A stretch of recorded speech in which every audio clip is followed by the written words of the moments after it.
You know, he deserves that. We are back with Kimber, and Kimber is an adult despite her tiny size.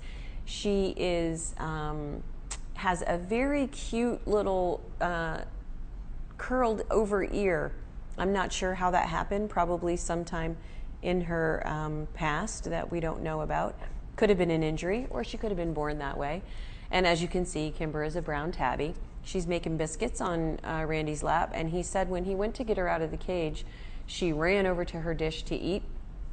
And one of the things that's nice to know about cats is cats who are social eaters that way, who prefer to eat when people come and visit them, make really good pets because their affinity for human contact is so great.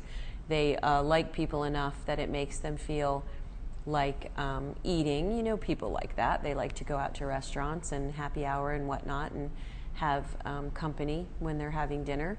And Kimber is just like that. She's also really tiny, which is not unusual for a female cat.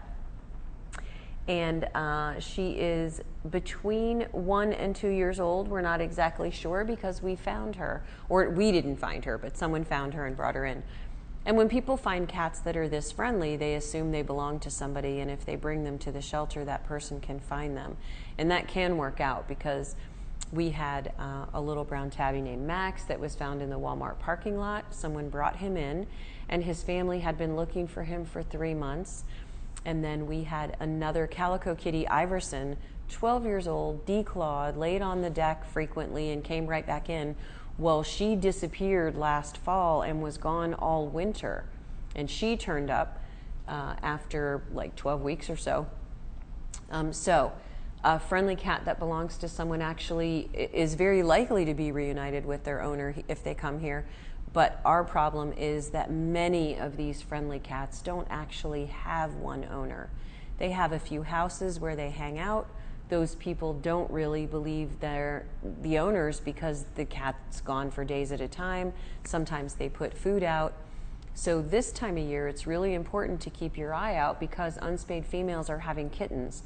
So if there's cats hanging out at your house, it's probably scoping out a place to raise a family.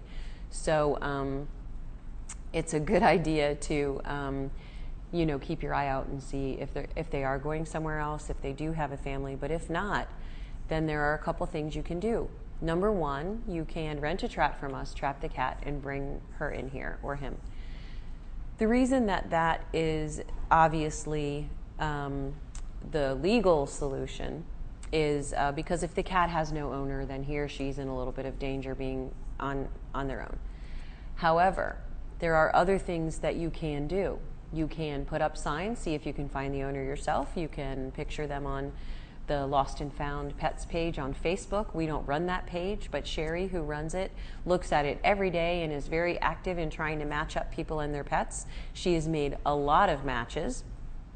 And another thing you can do is contact us with a found report, of course. So in case we have a matching lost report, we can get the owner in touch with you.